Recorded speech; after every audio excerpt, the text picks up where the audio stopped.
RetroDaze.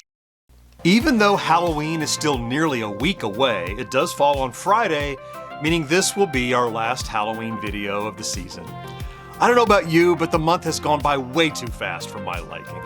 Well, then again, that's what these videos are for, to help slow time down so we can enjoy every spooky little thing about the holiday.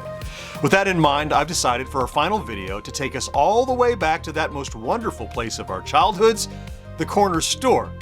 Before malls and the internet, we found all the best stuff the holidays had to offer at our local corner stores, mom and pop supermarkets, and drugstores.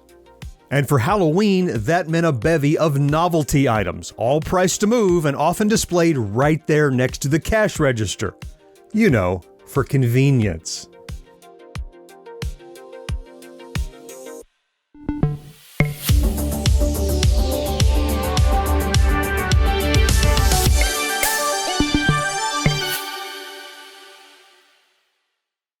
Even as preteens with potentially only quarters in our pockets, we could easily afford the plastic wonderment spread across the counter in their vibrant little display boxes. Some of my absolute favorites of these Halloween novelties were things like the plastic squeaky pumpkin. The clerk would no doubt grimace as our little fingers flipped open the top of nearly every single one of those tiny pumpkins to reveal ghosts and black cats as they popped up with a squeak. Perhaps the only novelty I liked better were the spinning pumpkins that would open up like a dread flower as you depress the plunger, revealing a spooky surprise inside, usually a ghost, black cat, skull, or a witch. The interactivity of these novelties was paramount, and even today I get an itchy trigger finger when I see these toys. One of the biggest names in Halloween novelties and the distributor of some of the aforementioned products is Fun World. In 1959, and at the age of 59, Sam Rosenberg, coming off a stint as a successful traveling salesman, started the S. Rosenberg Christmas Company. The business under Rosenberg mainly imported Christmas and Easter novelties and continued to do so through 1963 when his son-in-law Stanley Geller purchased the business, renaming it Fun World Easter Unlimited. It wasn't until 1981 when Stanley's son brought Halloween to Fun World in a big way.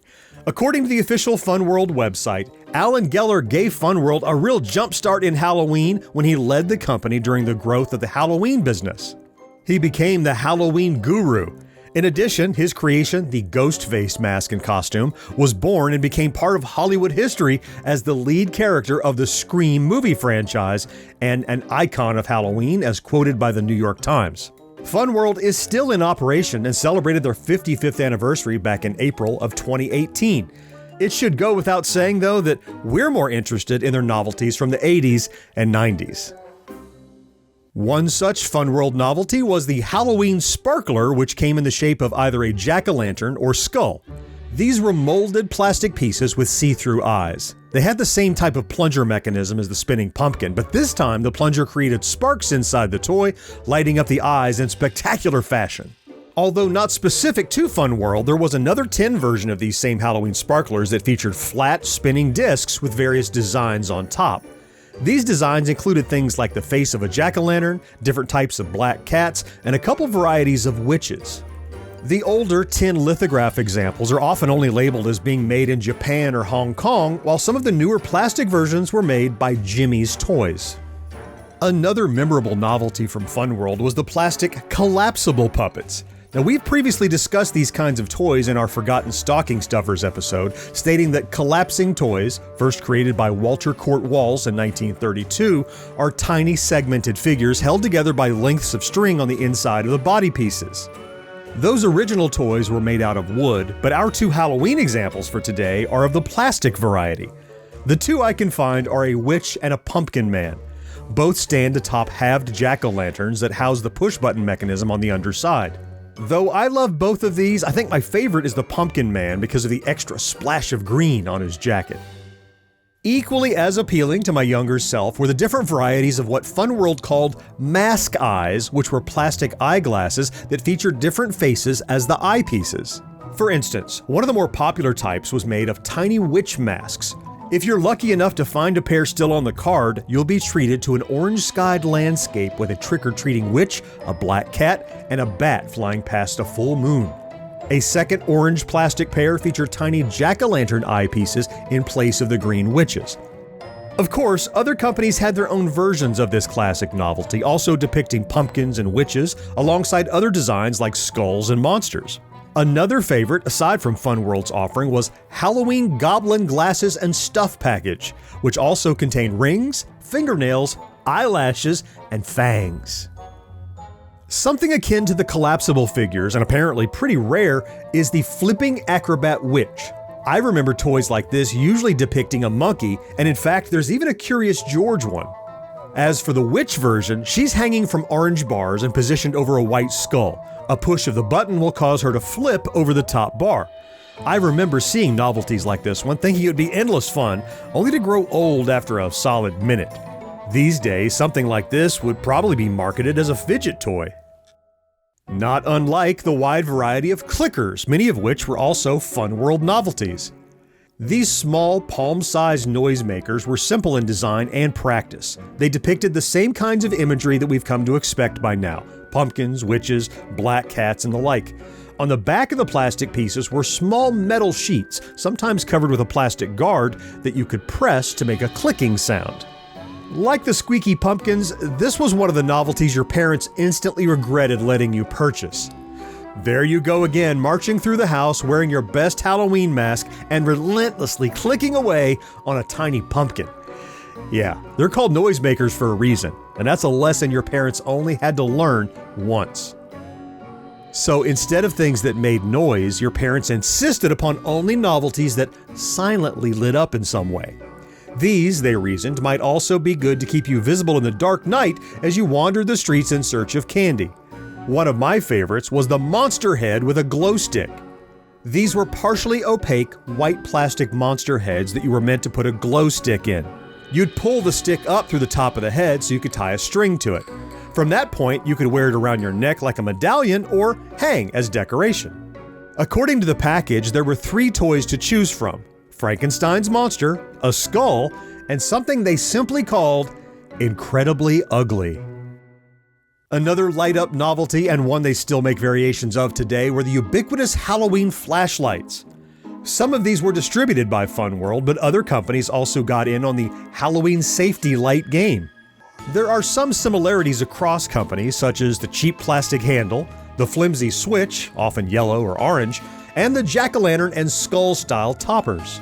Though the hollow plastic tops sometimes featured other characters too, like Frankenstein's monster, a witch, a ghoul, a mummy, and potentially others. Despite their safety origins, I still always loved these things because it was kind of like getting to carry around a portable blow mold on a stick. And really, isn't that what life is all about? My Halloween pumpkin is finished. Now to light it. What candles have ruined my other creations? Try the pumpkin light. It's around my neck, you mad Dr. Ship. The pumpkin light is perfect to light my Halloween pumpkin. I'll place it inside. You can make your Halloween pumpkin safe and scary with the pumpkin light. Oh! Available at Genevieve's, Woolworth, Waldbaum's, King's, Dan Supreme, and Drug World. There were tons of different pumpkin lights sold over the years, but this one remains the most memorable for me. In fact, I actually still have one of these fantastic pumpkin-shaped lights that, yes, you could put inside of a jack-o'-lantern if you totally wanted to waste the aesthetics of this plastic beauty. Instead, I acquired some bakery string and tied it through the loops at the top of the pumpkin light so I could wear it like a magic charm of Samhain, protecting me from the ghouls and ghosts lurking in the dark. With it, I might pass through the nether realms and darkened corridors of night, free to imbibe hot cider as I collected vast quantities of mini chocolate bars and peanut butter cups. Plus, as you no doubt already surmised, it was a total chick magnet.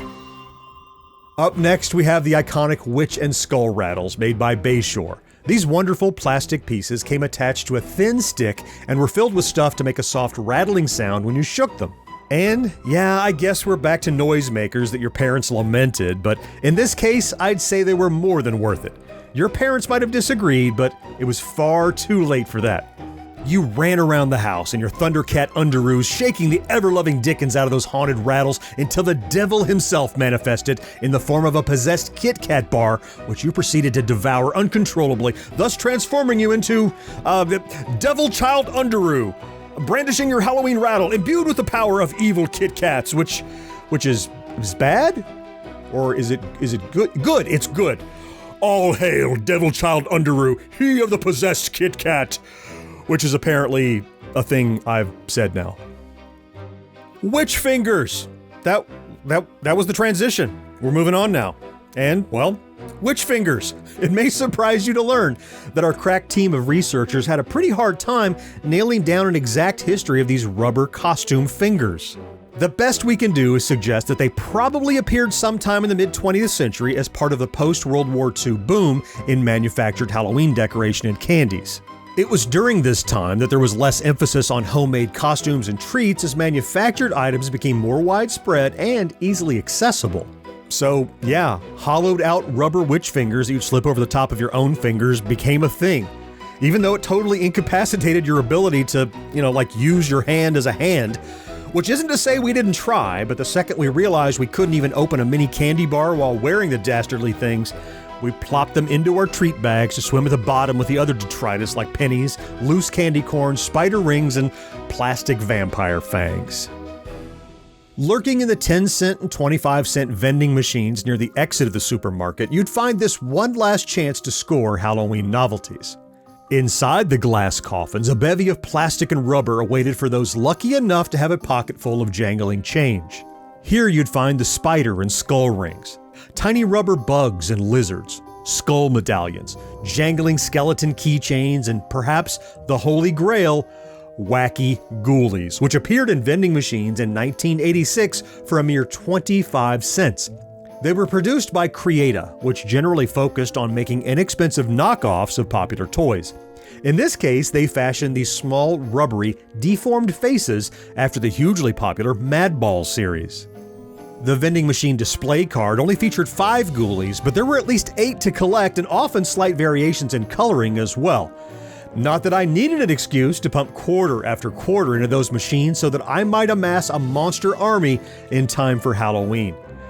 Though my evil vision never did come to fruition, the wacky ghoulies do still converge on that most spooky of nights when the veil between worlds allows their lost spirits to possess them once more. As I look around my house, decked out in Halloween decorations and random novelties of yesteryear, I can't help but mourn for the lost aesthetics of these early plastic and rubber wonders. Sure, you can still go to the dollar store and find cheap Halloween trinkets, but I often find they don't carry the same magic. Maybe that's just a symptom of nostalgia. I have to remind myself that this stuff the kids of today will pine for when they're our age, completing the 30-year cycle of nostalgia once again. Just as the 50s and 60s were a huge part of pop culture in the 80s and 90s, and the 80s and 90s are a big part of pop culture now, so will the 2010s and 20s come back around in the 2040s. And perhaps then, we'll see those plastic pumpkin and witch light-ups from the dollar store reappear on eBay for $100. But these are ponderings for another day, because today, Halloween is nearly here, and the only things I want to think about are costumes, candy, horror movies, and old school novelties. How about you? What are your plans for the big night? Are you surrounding yourself with your favorite things? Going trick-or-treating? Maybe caramel apples and watching a horror movie marathon? Well, I would love to hear about it down in the comments. If you enjoy our content, please consider liking this video, subscribing to the channel, and maybe even activating that ubiquitous notification bell, as it really does make a huge difference. Happy Halloween, retro friend. Try not to overdose on candy corn so that we can meet again next week to celebrate yesteryear right here on RetroDaze. Clicky clicky.